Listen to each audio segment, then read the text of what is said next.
मुझे ऐसा लगता है कि प्रधानमंत्री श्री नरेंद्र मोदी, मैंने पिछली बार भी जब आपसे बात की तो हमने कहा लोग मुझे दलाल भी कहेंगे, ये भी कहेंगे, फिर मैंने एजेंट की परिभाषा बताई। गुलाब के फूल से जो खुशबू निकलती है, हवा उसे हमारे तक पहुंचाती है, तो हवा भी एजेंट है।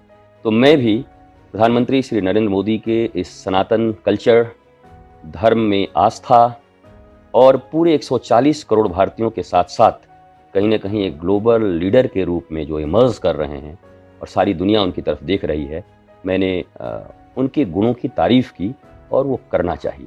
प्रधानमंत्री नरेंद्र मोदी बहुत संवेदनशील हैं और एक बात और, वो जिस जगह से उठ के आए हैं, जिस परिवार से, जैसे-जैसे धीरे-धीरे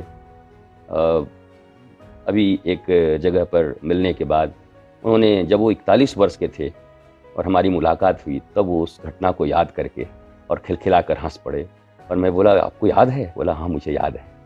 तो वो बड़े संवेदनशील हैं और मुझे लगता है कि वो इन सब विषयों पर काम कर रहे हैं, एक-एक विषय पर।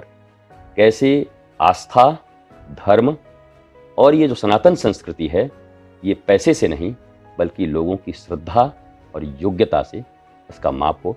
प्रधानमंत्री जी इसको अवश्य करेंगे, मेरा ऐसा विश्वास है। जितने लोगों ने ये सवाल पूछा था, आने वाले समय में जैसे जितने बदलाव हो रहे हैं देश में, इसमें भी बदलाव जरूर देखने को मिलेगा। अब प्रधानमंत्री जी से आपकी जो हाल ही में मुलाकात हुई, वहां पर आते हैं। संभल में कल्की धाम के बारे में कुछ बातें करते हैं।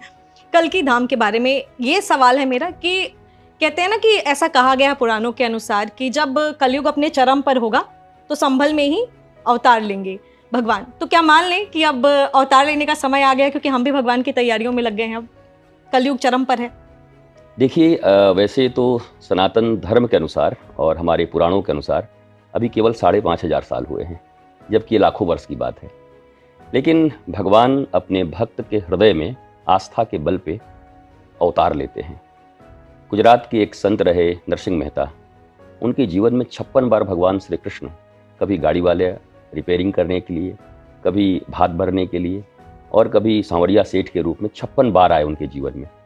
तो भक्त की भावना पर और भक्त की निश्चलता पर भगवान अनंत रूपों में प्रकट होते रहते हैं, उनका अवतार होते रहता है। कल्की धाम में, कल्की पीठाधीश्वर के हृदय में ये भाव है कि ये कलयुग है और कल्की भगवान का स्वागत हमें अभी से करना चाहिए, अभी से हमें मानस बनाना चाहिए। इसके लिए उन्होंने बहुत संघर्ष भी किया 16-18 वर्षों तक, और अब जाकर के भगवान कल्की के उस महामंदिर का शिलान्यास हमारे देश के यशस्वी, धार्मिक और परम आस्थावान, सबके लिए काम करने वाले प्रधानमंत्री जी के हाथों से हुआ, करकमलों से हुआ। तो अब ये माना जा सकता है, प्रधानमंत्री जी ने उस दिन कहा कि मैंने कहा काल चक्र बदल रहा है, जब अयोध्या में उन्होंने कहा था। उन्होंने कहा कि देखिए, कल्की भगवान को आना अभी बाकी है, पर तैयारी हमने शुरू कर दी है और यही बात भारतवासियों को करनी चाहिए।